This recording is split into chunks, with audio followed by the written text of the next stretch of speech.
The balalaika is a Russian stringed musical instrument with a characteristic triangular body and 3 strings. The balalaika family of instruments includes instruments of various sizes, from the highest pitch to the lowest. The piccolo balalaika, prima balalaika, secunda balalaika, alto balalaika, bass balalaika, and contrabass balalaika. The prima balalaika is the most common, the piccolo is rare. There have also been descant and tenor balalaikas, but these are considered obsolete. All have 3-sided bodies, spruce, evergreen, or fir tops, and backs made of 3 to 9 wooden sections. They are typically strung with 3 strings, and the necks are fretted. The prima balalaika, secunda, and alto are played either with the fingers or a plectrum, depending on the music being played, and the bass and contrabass are played with leather plectra. The rare piccolo instrument is usually played with a pick. Etymology. The earliest mention of the term balalaika dates back to an 1688 Russian document. The term balalaika was used in Ukrainian language document from 18th century. According to one theory, the term was loaned to Russian, where, in literary language, it first appeared in Elise, a 1771 poem by V. Michael. Types. The most common solo instrument is the prima, which is tuned D4, E4, A4. Sometimes the balalaika is tuned, guitar style, by folk musicians to G3, B3, D4, whereby it is easier to play for Russian guitar players. Although classically trained balalaika purists avoid this tuning, it can also be tuned to E4, A4, D5, like its cousin, the domra, to make it easier for those trained on the domra to play the instrument, and still have a balalaika sound.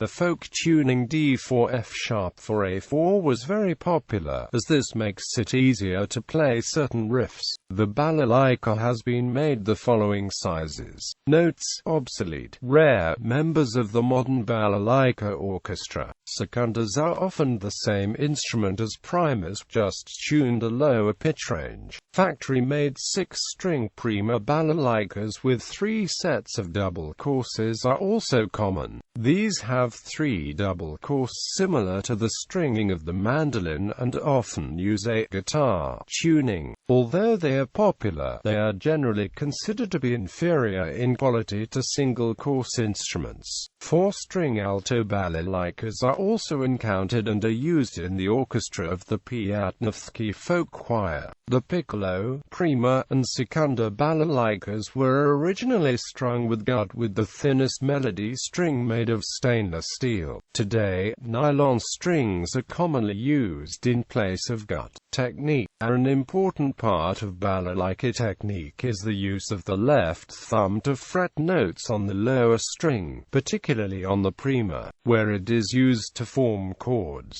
Traditionally, the side of the index finger of the right hand is used to sound notes on the prima, while a plectrum is used on the larger sizes. One can play the prima with a plectrum, but it is considered rather unorthodox to do so. Because of the large size of the contrabass's strings, it is not uncommon to see players using plectrum made from a leather shoe. The bass balalaika and contrabass balalaika rest on the ground, on a wooden or metal pin that is drilled into one of its corners. History. Possible origins of the balalaika. The exact origins of the balalaika are unknown. However, it is commonly agreed that it descended from the domra, an instrument from the Caucasus region of Russia. There is also similarity to the Kazakh domra, which has 2 strings, and the Mongolian top shur. The pre-Andreyev period. Early representations of the balalaika show it with anywhere from 2 to 6 strings, which resembles certain Central Asian instruments. Similarly, frets on earlier balalaikas were made of animal gut and tied to the neck so that they could be moved around by the player at will. The first known document mentioning the instrument dates back to 1688. A guard's logbook from the Kremlin records that 2 commoners were stopped from playing the balalaika whilst drunk.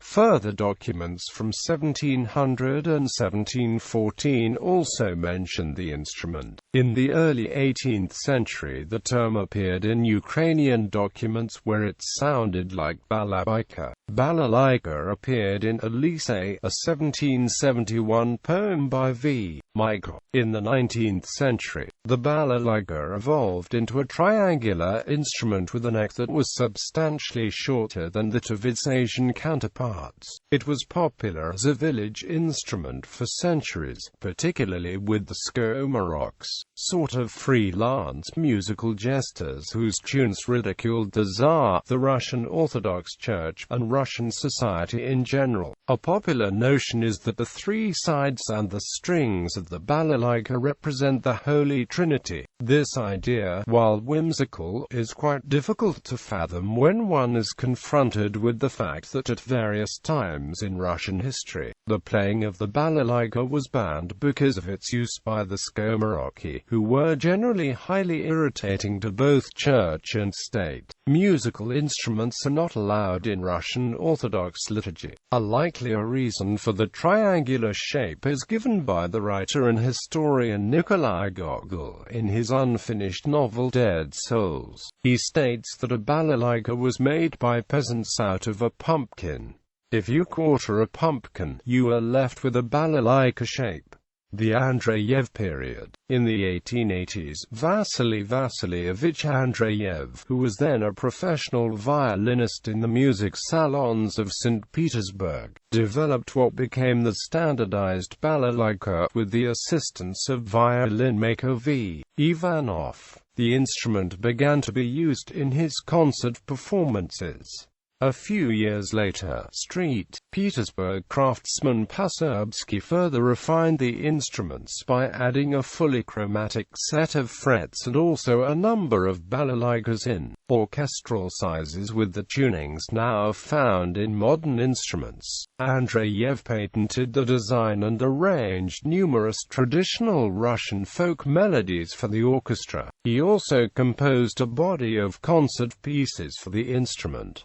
Balalaika Orchestra. The end result of Andreyev's labors was the establishment of an orchestral folk tradition in Tsarist Russia, which later grew into a movement within the Soviet Union. The Balalaika Orchestra in its full form, balalaikas, domris, gusli, bayan, kugaklis, Vladimir Shepard's horns, garmoshkas and several types of percussion instruments, has a distinctive sound, strangely familiar to the ear, yet decidedly not entirely Western European. With the establishment of the Soviet system and the entrenchment of a proletarian cultural direction, the culture of the working classes was actively supported by the Soviet establishment. The concept of the Balalaika Orchestra was adopted wholeheartedly by the Soviet government as something distinctively proletarian and was also deemed progressive. Significant amounts of energy and time were devoted to support and foster formal study of the balalaika, from which highly skilled ensemble groups such as the Ossip of State Balalaika Orchestra emerged. Balalaika virtuosi such as Boris Feoktistov and Pavel Necheparenko became stars both inside and outside the Soviet Union. The movement was so powerful that even the renowned Red Army Choir, which initially used a normal symphonic orchestra, changed its instrumentation, replacing violins, violas, and violoncellos with orchestral balalaikas and domras. Balalaika solo. Often musicians perform solo on the balalaika. In particular, Alexei Arkhipov is well known for his solo performances. In particular, he was invited to play at the opening ceremony of the second semi-final of the Eurovision Song Contest 2009 in Moscow because the organizers wanted to give a more Russian appearance to the contest. The balalaika in popular culture. Through the 20th century, interest in Russian folk instruments grew outside of Russia. likely as a result of Western tours by Andreyev and other balalaika virtuosi early in the century. Orchestras of Russian folk instruments exist in many countries of Western Europe, Scandinavia, USA, Canada, Australia, and Japan. Some of the groups include ethnic Russians. However, in recent times the growth in interest in the balalaika by non-ethnic Russians has been considerable. A Google search on American balalaika orchestras yields over 200,000 references.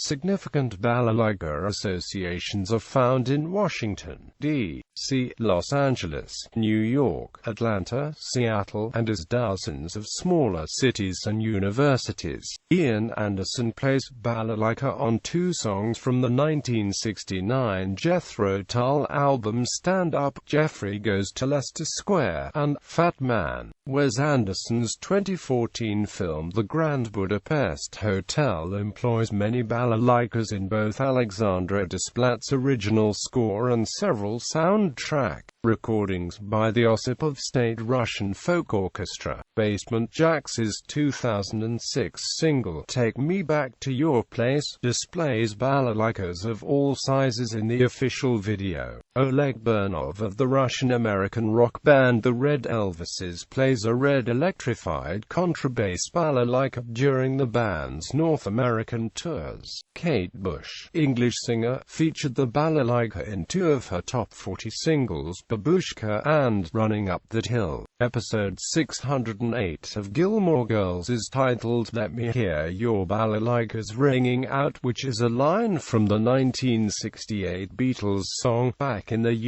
USSR. Katzenjammer, the Norwegian all-girl pop band, uses two contrabass balalaikas, both of which have cat faces painted on the front. They are named Borg and Akaro.